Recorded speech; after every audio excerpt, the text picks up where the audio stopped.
Let's talk about sales mistakes. What are some of these classic mistakes that we make? And I guess in the context of creatives, because Right. I'm not great at sales. I'm creative. I've become better at sales, but You I must think be good at sales, Brian. I'm getting better. Okay. There's a lot of room for improvement. And I'm not just saying that to pretend to be humble. Like Right. I want to get better. Like I'm still making mistakes. So let's break down a little bit. Some of these Okay. classic sales mistakes. I love talking about sales. Yeah. And I'm not sure I'm one who can say that I've got all this training. But the interesting thing is back in the days of Clubhouse, when we had all these sales professionals teaching sales coaching, I would join those rooms and we would talk and we would compare notes. And I was thinking, shoot, I think I have a whole different way of looking at this that is only, I think it's going to be more effective, but especially for creative people who identify as a creative, whether you design or not. Okay. And there's lots of things that are creative.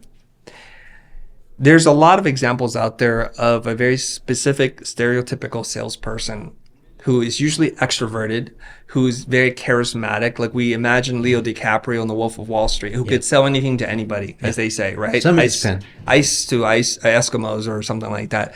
And they can do that. And then we think we must be like that. And they're using all these high level psychological tricks and ways to manipulate people to say yes.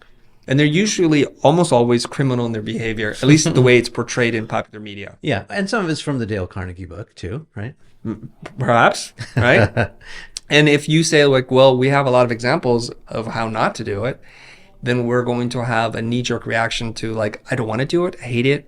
And we tell ourselves this story and it's a lie, which is if the work is good enough, I won't have to sell. I mean, I've said it myself. My professors have said this, and it's propagated a lot.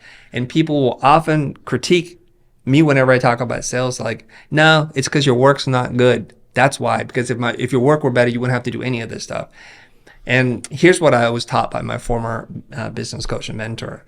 He said, doing good work is the cost of entry. It's not a selling point. You don't even get invited in the room if your work is not good. So now you have to accept that at a certain level, especially with the global market as it is, you have to be good. Otherwise, I'm not talking to you. Mm-hmm. So if you take that off the table, what else is there? Right.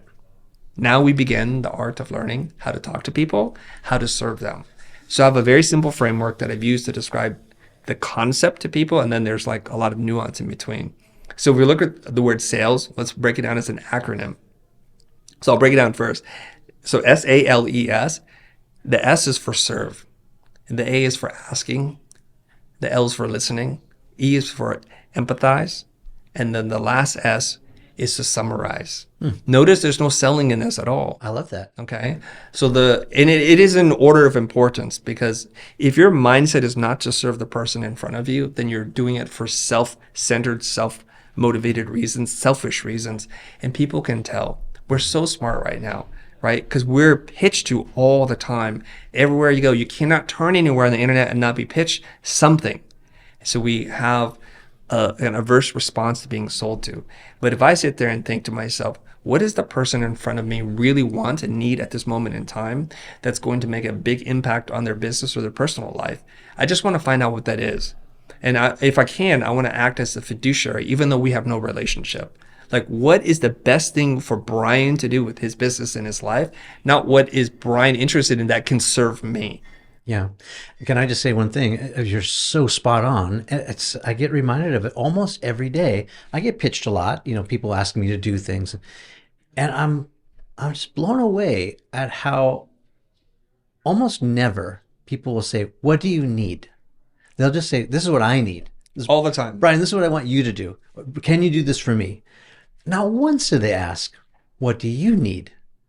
It's amazing. Yes. And you must be reading my DMs because that's all they do. They're like, Chris, I need work. Chris, I need a referral. How do you solve this problem? And so it doesn't take that much to totally stand out from everyone else. So if 99% of the people who are reaching out to your prospect saying, I want to sell you something, and you show up, it's like, I noticed something about your business. Is there something that you need help with? I have some ideas, but I'd love to just talk to you about that. Yeah. That's going to be a pattern interruption. And then the relationship begins on the right foot, but it has to be done from a genuine place. Meaning if the prospect presents a problem that you don't do, that or you don't do as well as somebody else that you know, you owe it to that person to say, I hear the problem. It's super clear. Hate to do this, but it's really, you need to talk to this other person. They're going to do it better, faster, and cheaper than I could. But what you're doing is you're playing a different game. I'm hopefully building trust Yes. and rapport and a potential longer term relationship. And you may never hire me. You may say later on, I remember that kid, he said this, this, and that, and somebody else needs something. Or I'm ready now. I've graduated from that, and I'm ready to pay you more now. I mean, we were just sitting back, chopping it up, reminiscing about the good old days and all that. Tracking my roots, where I came from and where I'm going.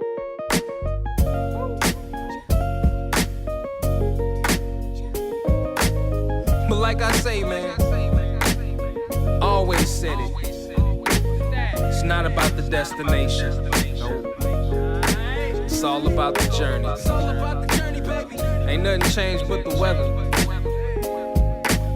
The dangling carrot that hang from the rear view. Your dreams in the past ain't nowhere near you. Backseat drivers got nothing but 2 cents. Shotgun riders too biased, they all liars. I should get